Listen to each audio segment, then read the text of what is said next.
안녕하세요.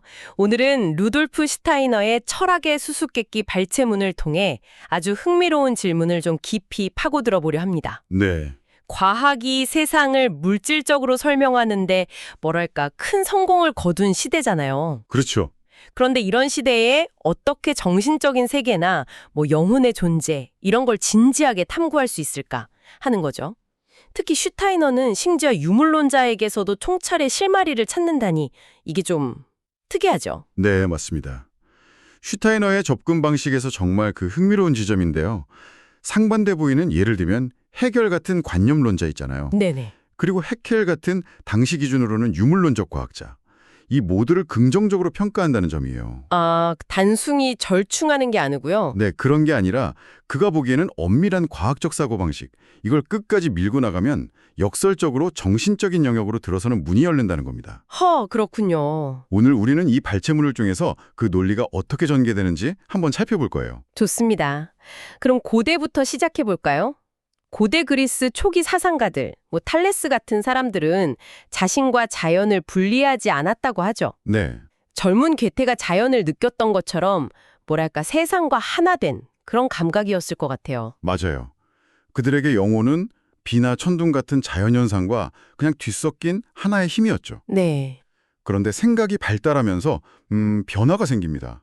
생각은 우리에게 나라는 자각을 주었지만 동시에 세상을 분석 대상으로 보게 만들면서 분리감을 가져왔어요. 아, 생각이 오히려 분리를 가져왔다. 그렇죠. 플라톤, 아리스토텔레스 시대에 이르러 사유는 아주 정교해졌지만 고대인들이 느꼈던 그 생생한 이미지, 빌드, 체험, 그러니까 세상을 그림처럼 느끼는 감각은 점차 추상적인 개념, 그 단계, 즉 사고로 대체되기 시작했습니다. 아, 그러니까 뭔가 세상을 직접 느끼는 대신에 머리로 분석하게 되면서 중요한 연결이 좀 끊어진 듯한 느낌이네요. 네, 그런 면이 있죠. 근대에 들어서면 데카르트가 나는 생각한다, 고로 존재한다고 했을 때 이 생각하는 나가 중심이 된 거네요. 딱 그렇죠. 그리고 코페르니쿠스나 갈릴레이 같은 과학혁명은 세상을 더욱 기계적으로 보게 만들었고요. 정확합니다.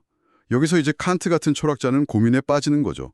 내 주관적인 생각이 어떻게 객관적인 세상에 대한 확실한 지식이 될 수 있지? 하고요. 네, 그 유명한 질문이죠. 네. 칸트는 인간인식의 한계를 그으면서 신앙의 영역을 남겨두려 했어요. 반면에 괴테는 관조, 샤온이라는 다른 길을 봤습니다. 분석적 사고를 넘어서 자연 속에서 정신적 원리를 직관적으로 파악하는 능력, 그런 거죠. 관조요? 직관적인 파악. 네.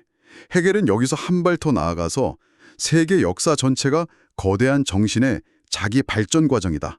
이렇게 보았습니다. 아, 점점 더 거시적으로 가네요. 그렇죠. 그러다가 19세기에는 다윈과 해켈의 진화론이 등장하면서 생명 현상마저도 물질적인 과정으로 설명하려는 아주 강력한 흐름이 생겼군요. 네, 맞아요.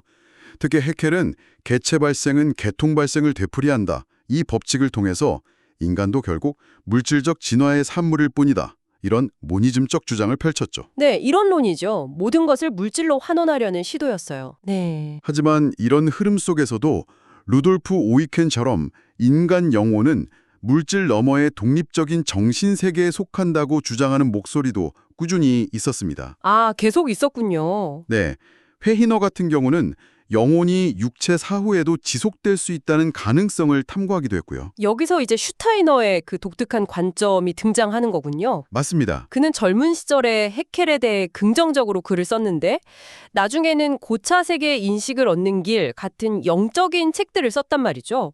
이게 언뜻 보면 좀 모순처럼 보이는데 어떻게 설명하나요? 슈타이너는 바로 그 지점이 핵심이라고 말합니다. 진정한 정신적 통찰은 대상을 좋아하던 싫어하던 그 대상 자체에 완전히 객관적으로 몰입할 때 가능하다고 봐요. 객관적인 몰입이요? 네, 해켈의 유물론을 제대로 이해하고 그 논리를 끝까지 따라가 보려는 그런 엄격한 객관성이 필요하다는 거죠. 마치 수학 문제를 풀 때처럼 감정을 싹 배제하고 논리적 연관성만을 추적하는 겁니다. 아, 그러니까 유물론을 비판하기 위해서가 아니라 오히려 그 유물론적 사고방식의 철저함 그 자체를 내면으로 적용한다는 말씀이시군요. 바로 그겁니다.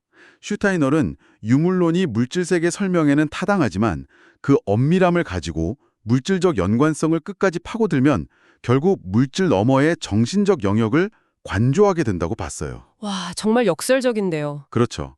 그래서 그가 말하는 정신과학, 자예스트비슨샤프트는 자연과학을 부정하는 게 아니에요. 오히려 잘 훈련된 과학적 사고의 연장선, 즉 그 객관성과 명료함을 내면의 정신활동에 적용하는 것이라고 주장합니다. 내면 활동에 과학적 엄밀함을 적용한다? 네. 이를 통해 수학적 명확성처럼 정신세계나 윤회 같은 반복되는 삶의 경험을 인식할 수 있다. 이렇게 본 거죠. 심지어 아인슈타인의 상대성 이론조차도 물질 세계 너머의 정신인식을 필요로 하는 방향으로 이끈다고 해석하기도 하고요. 정말 흥미로운 발상이네요.